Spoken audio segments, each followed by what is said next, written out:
absolutely frozen this morning. Frozen. All right, let's go. Let's go. Let's go. Let's go. Let's go.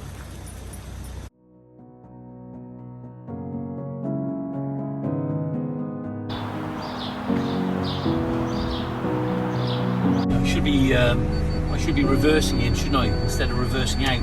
Definitely. Yeah. Be a bit easier, wouldn't it? Yeah, it's just, I think it's lazy really, isn't it? Look, I was going to say this morning, again, how many guys drive off without... They missed it. Yeah. And we do stupid things sometimes, do stupid things.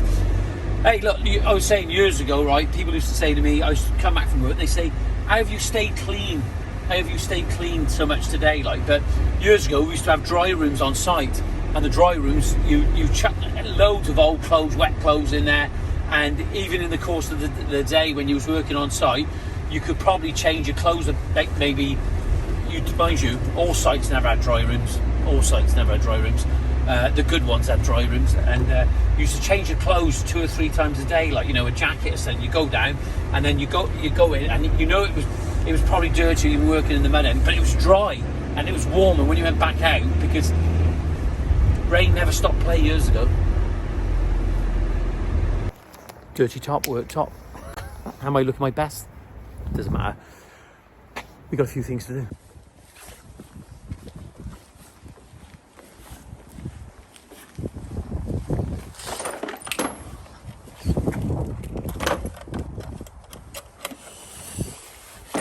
Ryan, what are you doing this morning?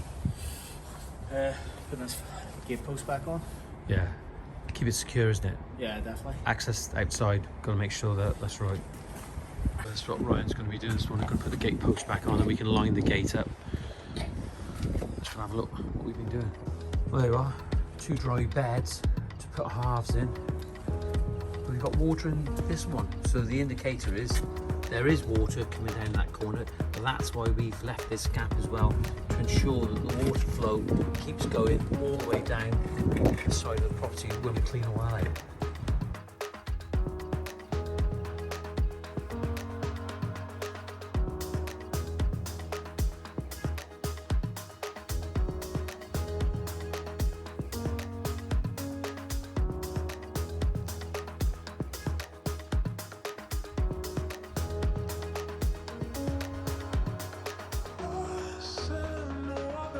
Well, I just want to show you, we've got to get those halves in there now, just clean some of the water out now. A little bit dirty, but we'll get that clean. There's nothing worse than a dirty site. Got the gate on now, I've got to get the halves in there. And once we've got the halves in here, then we can start coming around with a picture frame at a later date. But we've got to get those halves in now. But I think what we need here initially is a bit of a site clear up. Though we've not entered that part yet, but we're going to have to, so we've got to start making a little bit of progress.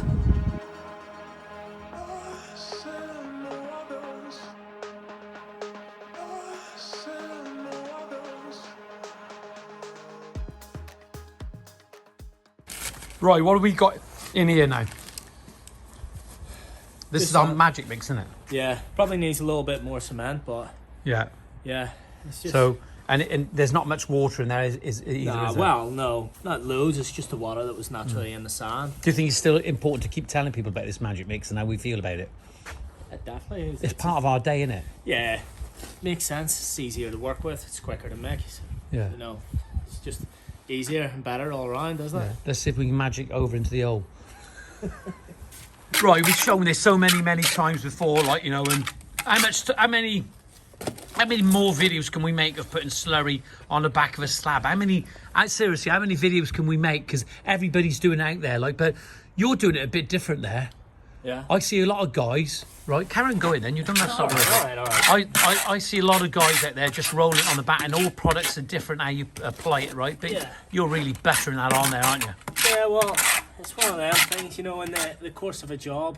It's, you know, it's a small icon, really, when you think of it's an extra couple of buckets of that. Somebody picked up the other day, and I'm not interrupting when you're talking, but I'm just so excited that somebody responded the other day that you talked about over-engineering is better than under-engineering, It's always good when you can walk away from a job knowing that it's going to stay down, isn't it? For you know, for nothing, a couple of extra buckets of this per job, it's nothing. No, it's not. It's not. you know, the big problem with these is like they're coming up, aren't they, the delamination? So Yeah, they are, and it's certainly not going to come up with this. And the combination of the magic mix, where there's not a lot of water in there, because you've got to remember we're washing them these patios at the end of the day, and we're adding water, yeah, aren't we? it's already got moisture in it. Yeah, it's enough, isn't it? Yeah, more than enough.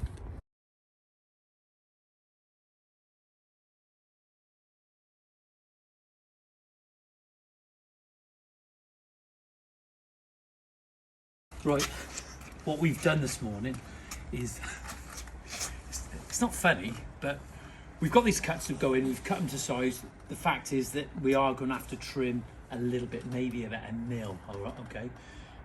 But what we forgot this morning, we forgot the section cup. And the section cup is fundamental when putting these down. But there are ways, you know, you can just drop it down with a section cup, very simple. You know, as long as you've got a steady hand and you're not moving it around, you're not going to chip the previous laid slab that you've laid. But we haven't got the section cut this morning, so what I want to try and do, I want to show you how I drop this into that hole without compromising the ends of the tile. I'm stuttering now because I'm panicking, doing it on video. I can just see we need a little bit in there. So we've got our bed ready, okay? Just a little bit just there, maybe just a little bit more. And that's the thing, you've got to get it right because it's going to be difficult to get back out. We'll probably have to go and get the section cup. And remember, I can actually supply section cups as well, the ruby ones, if you need them. I haven't got one here, like. So what we do here, we're going to do what we used to do years ago. If you just rest on my feet a minute, just to show, we've got it slowed up, we've got the bed ready, and proof in the pudding now. So what we've got to try and do is we've got to lower it down like this, but what we don't want to do, we don't want to chip this edge and that edge, as I've said. So the idea is you place the slab about halfway on the corner of the previous laid slab. Now I'm really applying the pressure now with my thumbs on here now, so pushing the pressure back against the slab without chipping it. It's only if you bang it, it's going to chip. So what we do, then we can start lowering it down into position, okay? Just near it now a little bit. You've got to put the pressure on a little bit. Now we can drop it. There we are. If you look across here now, you can see there's no chipping or fragmentation of any sort or any description whatsoever. We've got to create the gap, our 4mm gap, and we've got to send it that way. So what we can do, what you need to avoid is that when you use one of these and you push it down, don't be heavy-handed, because that's when you can chip it again. Get it in, try and push it down the whole length with a trowel, and just like that. No, nothing more, nothing less. Don't try and go down like that. That's when it could chip.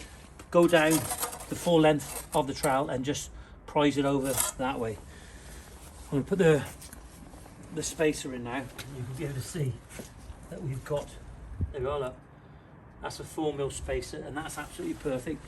We need another spacer, I'll get one of those. There we are.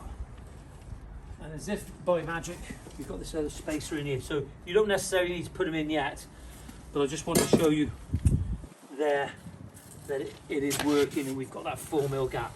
Now, if you look at it, it's just that little bit higher. We've got the magic mix underneath, the magic mix being a screen mix.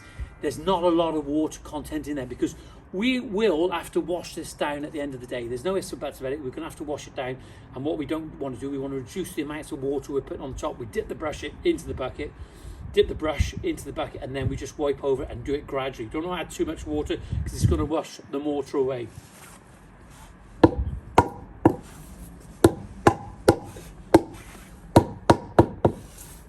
Hi to all you survivalists out there, it's Rich here at its.co.uk. Proud sponsors we are of Johnny Boy and Landscaping Survival, so hope you guys love his content. We absolutely love dealing with Johnny and all the bits you're able to put out there. If you've never experienced its.co.uk before, then what have you been doing? We're one of the biggest independent suppliers of power tools, hand tools, workwear and lawn and garden out in the UK. Incredible delivery service. We can get your products, your tools to you the very next day when you order before 7 p.m. And we can get it to you whether you're working at home or on site with a 1 hour time slot, so you don't hang around. And we've got over 25,000 5-star reviews on Trustpilot. So what are you waiting for? Check us out at its.co.uk. Well, what we do now, if we got any discrepancies in our cutting, which we shouldn't have if it's been cut on the rail saw, But if we've used this, sometimes we can be a little bit out, and sometimes when you're using the jig, you can have little bits just fall behind, and you don't create the correct distance, the correct width that you're actually looking for. What we do now, we just go around and we just trim up in places just to ensure that we've got a consistent 4 mil. And look, I'll be totally honest with you, it's getting better. That's all I can say, is that we're improving constantly on every job that we're going on, and ensuring that we've got consistency in width and joints and in height as well. But sometimes there's no lipping on here, but we have had before on jobs where we've had lipping, where we've had a change in direction, in form, and sometimes lipping can occur there. I think the self-leveling systems are good, but we just go around and we just check with this, and before we grout it, we'll make sure that all the joints are clean, we'll make sure they're dry, and we'll make sure there's no dust in as well, because if there's dust in there, just as you see when you have the dust on the back of sandstone and on the back of these, you must make sure you clean it off so you get good adhesion on the underside of your paving.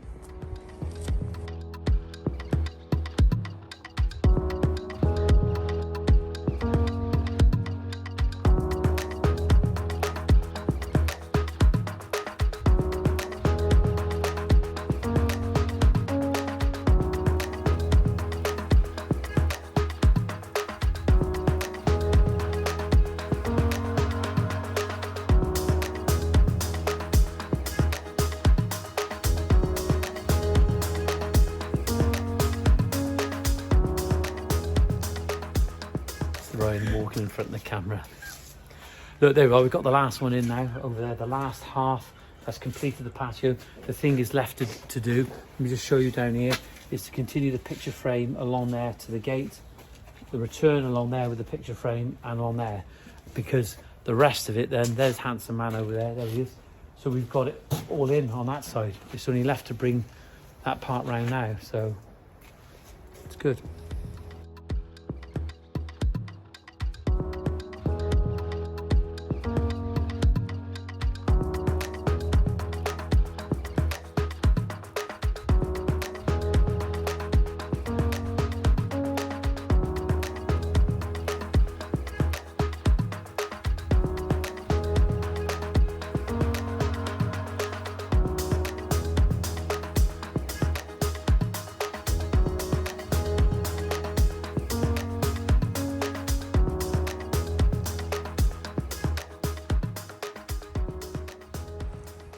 Go on then.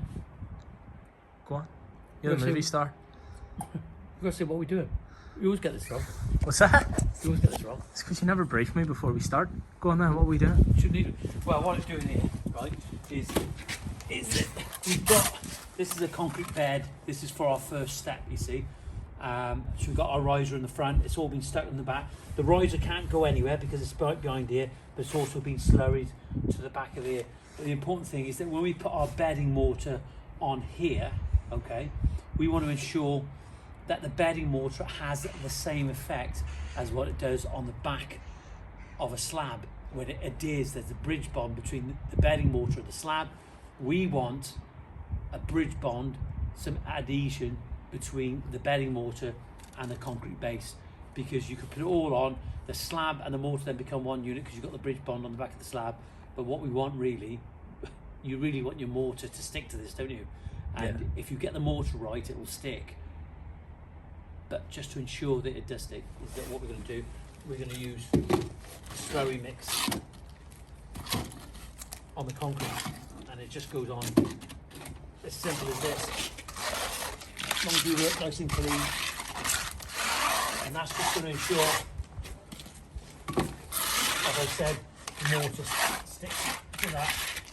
Try and bring it down to the front as well. It's just belt and braces really, isn't it? Definitely.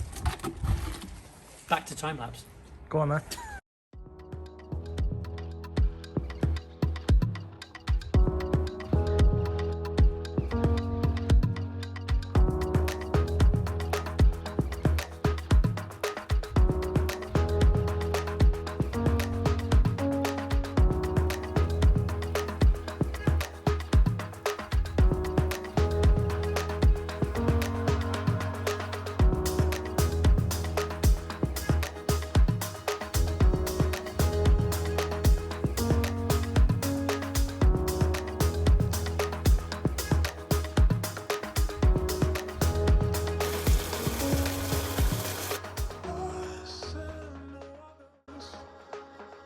just down the side of the house now. When you think what contractors are doing, and people talk about rates and what people should be being paid, there's definitely a difference between a tiler working indoors and in the dry, and what, as a landscaper, don't go away. That's what I'm saying, is like, just saying about contractors inside, like, you stood on the Ave. You stood on the Ave. When contractors are inside working in the dry, and when contractors are working outside like this, and you're doing basically the same discipline, outdoor tiling, look what we're having to deal with. Dealing with the rain and all that sort of thing is just there should be more value in there, shouldn't there? Definitely. Well, not more value, more financial value. There should be more return for what you're actually doing. It's difficult everything to get to, isn't it? Whether it's in the summer and it's like Hot, heat, yeah. or it's winter and your hands are froze. Some are going to say that inside it gets hot. No, not like outside.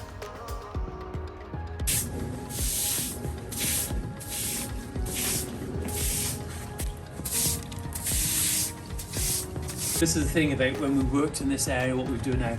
That's our only way where we're going in and out. We have to bring everything in, everything out. What we used to do years ago, we would always try and get the threshold done first, so that we could gain access and we could use the slabs that we laid then to go over. But in this case, we've got to be so careful with the porcelain at the start. We don't want too much traffic going in with wheelbarrows, bumping over on wood, on planks, even if you get a sheet down, and then damaging what you've done. You just don't want to do it because it's so expensive. What we've done here now is we put a timber here, and you can see I can put my hand down here to keep it off the brickwork, okay? We've got a void there, so in theory we've got about a 75, 80 mil void all the way across there. But what we've done here to bed our picture frame in, we just can't use all mortar, because just mortar is just glue, it's cream that makes things stick together, just like on the house. But what you want below it, you want some good concrete. So we've got concrete we've put down there. We're going to leave it for today. So what we're going to be doing now on Monday, yeah? You and me Monday? Yeah. Yeah. We're going to continue the picture frame around this corner here, down there, get that finished, and then we're going to try and get on with the steps. We're going to get the tools away. So I hope that you really enjoyed this video, because sometimes it's not about doing the jobs and showing you how to cut things and everything. It's also about dialogue, promoting good dialogue, and understanding what we're doing through dialogue itself. It's not just about the work. It's been a wet day. I hope you've enjoyed this video. Give it a like, and if you haven't subscribed at the start of the video, give it a subscribe now. And if you need any advice or any help, just go to the website, which is www.greentoplandscapes.co.uk. You can leave a message in the office on 01633 896 007. Just drop us an email, info@greentoplandscapes.co.uk. Have a great weekend. See you soon. All the best. Goodbye, Roy. Bye, mate.